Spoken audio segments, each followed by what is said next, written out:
Hello, today I'd like to take a first look at Anvil Saga. This is a game about becoming a master smith during the 100 Years' War between England and France. The game has an 8-bit graphical style and the music is based on medieval sounding instruments.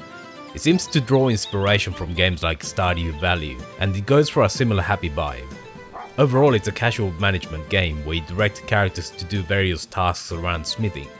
Special thanks goes to Pyrojok Studio and HeroCraft for the review key. This first look is based on 10 hours of gameplay, and if you like what you see, I've added the link to the Steam page in the description.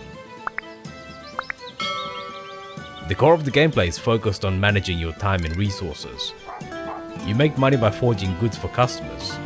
There's images of what you're making, but the only thing that matters is how many ingots they require and how much gold they'll pay you.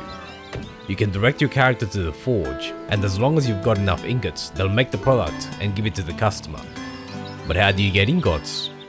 You can buy them from a merchant, but they cost a pretty penny. You can save some money by buying ore from the merchant and smelting it into ingots yourself. But that takes time, and during that time you're not selling goods to customers.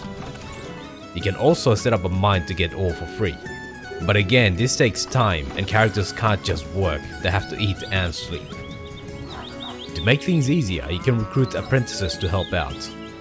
Every character has 4 skills. Smithing is for turning ingots into products to sell. Smelting is for turning ore into ingots. Mining is for producing iron ore. And sharpening allows you to make money by improving weapons. You gain skill points from doing those tasks, and the higher skill levels allow you to do a task faster.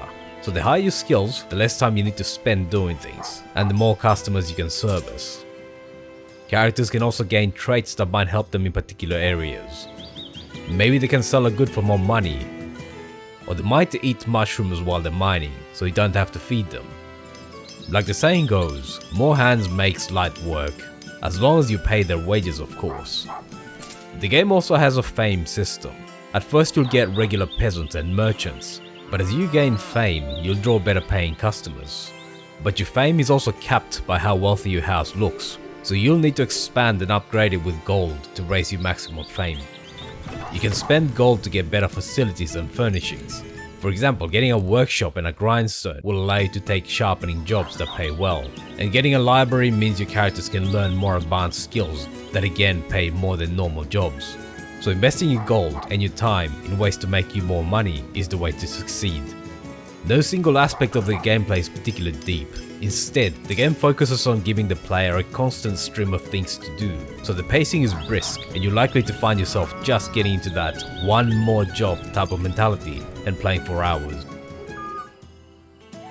As you might expect from the setting, there's an English and the French faction, as well as other factions for the church, bandits and witches. You start a 50 relationship, and increasing your relationship will give you benefits. But if you let it get too low, they'll give you penalties instead. You can keep the other factions happy without too much trouble, but you have to choose between the French and the English. It seems impossible to play both sides effectively. This also translates to customers.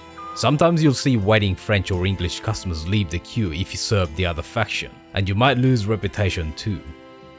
The faction system also plays an important part of the story. You'll get events with mutually exclusive branching decisions that will force your hand as your fame grows.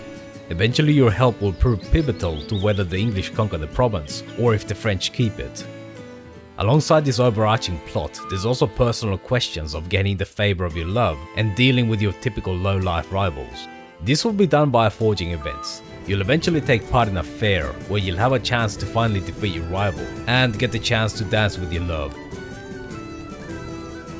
One particularly strong aspect of the game is the way the visuals, the audio, and dialogue contribute towards giving the game a light-hearted and happy vibe. The visuals are colourful and done in a way that conveys the information you need as a player. The music has a light, medieval feel, and some people might actually enjoy having the game on just to listen to it. But the game is also full of little details in the background animations. You'll see carts and villagers pass by. If there's a festival taking place, you'll see people and houses in the background change to reflect that. If the French rule the province, you'll see French flags. If it's the English, you'll see the English lion. If there's a battle taking place, you'll see soldiers march past and siege weapons being constructed. It's all decorative, but it definitely contributes to the mood of the game, and there's little details that might surprise you. Alongside that, you'll also get Easter eggs galore. Some white-haired guy with 2 swords on his back might come asking about monsters to slay. Definitely not Geralt of Rivia. Some former academic with glasses might come asking you to make equipment to brew up liquors. Looks like something's broken. Bad. Some guys might look for help in their expedition. Bad hobbiters, they'll take your precious. If you were to describe the game in a few words, they would be fun, relaxing, and chill. Thanks for watching all the way to the end. Let me know what you thought about it in the comments. Feel free to leave a like, subscribe, and hit the bell button to be notified when new videos come out. See you soon.